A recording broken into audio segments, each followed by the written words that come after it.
Shejhu jon, mësuesi jon, prindi jon, edukuesi jon, el-Allama Abdullah al-Bukhari hafidhahullah, thot në shpjegimin e tij të Usulu Thalatha, thot se ky libër në përmbajtjen e tij është shumë i shkurt. Libri Usulu Thalatha, 3 themelet, është një libër që talebët duhet ta mësojnë përmendsh, ta memorizojnë.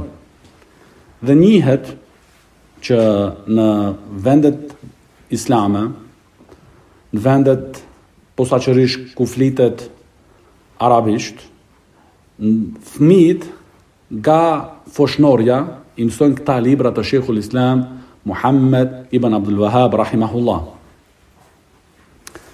Sheikhu thot përmbajtja, edhe kjo është domethënë mjeshtri në shkrim, që ti në formë të shkurt, por të përcjellësh domethënie të mëdha.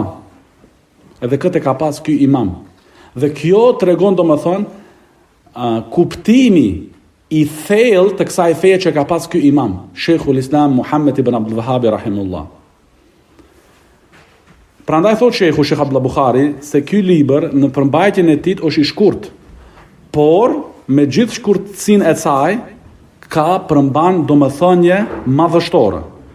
Domethënie madhështore që fillestari nuk mundet të shmanget atyrve.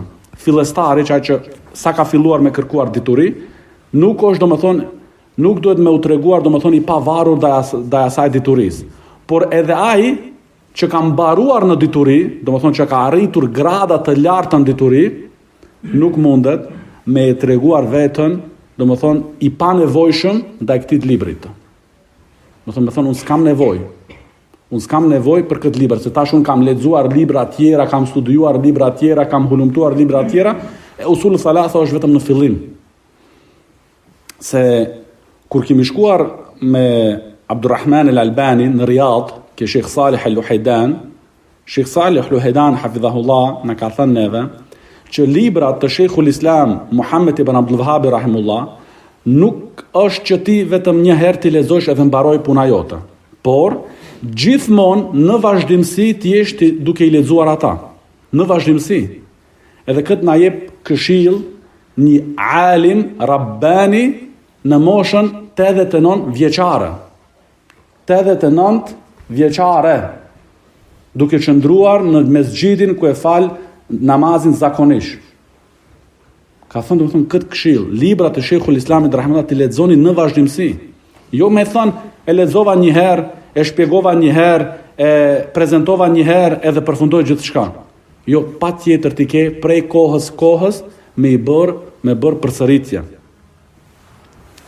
Se thot Sheikhu Sheikh Abdullah Bukhari hafidhahullah, vlera e një temë, e një libër, tregohet prej 2 këndvështrimeve. Këndvështrimi i parë është përmbajtja e librit. Përmbajtja është për aqidatu selefia sunnia. Kjo tregon vlerë madhështore, pozitën e këtij librit, pse se përmban aqidatun selefia. Dhe gjithashtu autori i cili ka shkruar atë libër, e këtu është autori Sheikhul Islam Muhammed ibn Abdul Wahhab rahimahullah. Është Mujaddid rahimahullah. Prandaj duhet kur e dim domethënë për mbajtjen e teksteve të këtij librit dhe në anën tjetër autorin gjithashtu e dim domethënë na bëhet të qartë vlerën madhështore. Edhe vlerën gjithashtu çka e tregon se dietarët që kanë ardhur mas Sheikhul Islamit rahimahullah, rrallë ka do një dietar që nuk e ka shpjeguar këtë libër. Për imamlarve më eminent, si Imam Ibn Bazi, Imam Uthemini, e të tjerë. Të gjitha e kanë shpjeguar këtë libër. Kjo tregon domethënë vlerën e përmbajtjes të këtij librit.